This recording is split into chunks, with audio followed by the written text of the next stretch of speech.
This is Loudon Hill in Ayrshire.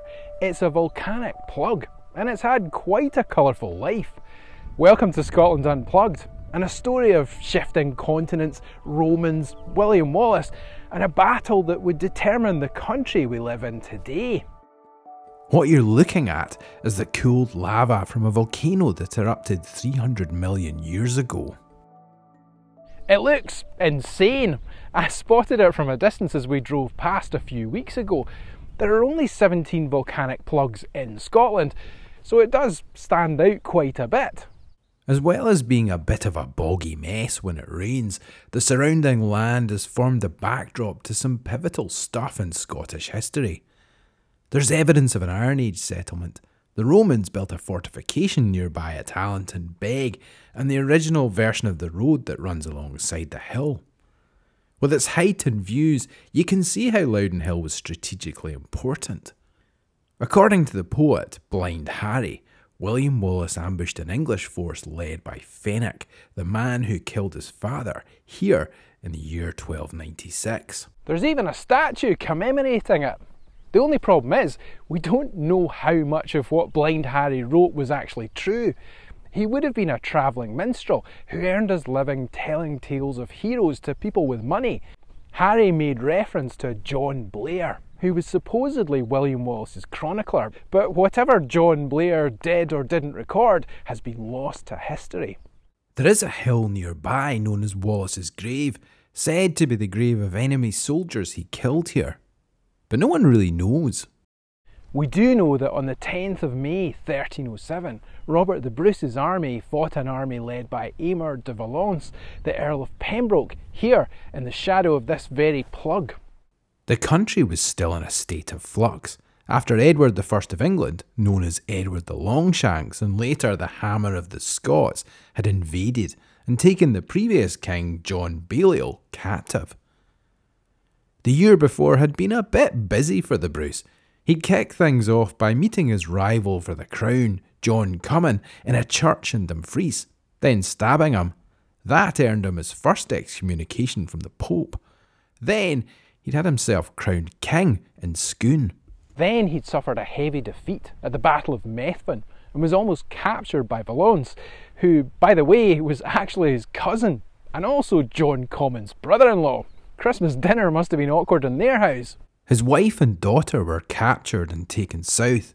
Some say Bruce went to Orkney, some that he went to the Western Isles or Rathlin Island off the Ulster coast, and some claim that he spent some time in a cave with a certain spider. His days of fighting armies on an even field were over.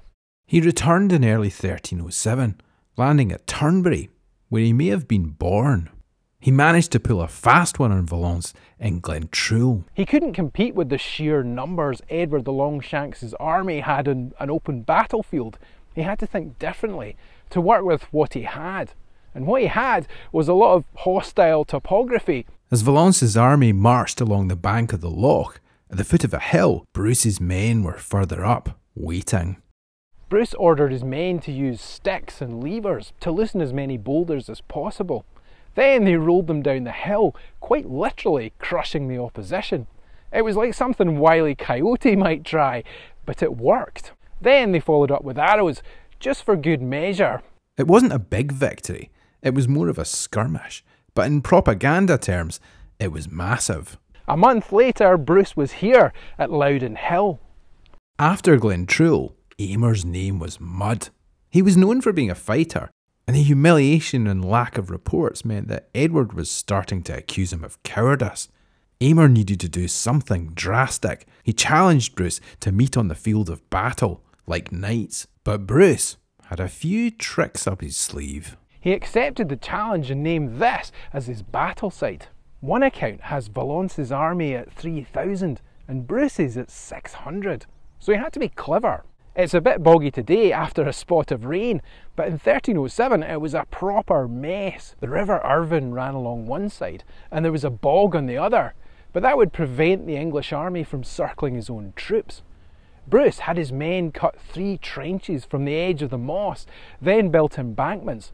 Then he had men with pikes, great long spears stand behind the ditches. He He's said to have been there himself, waiting.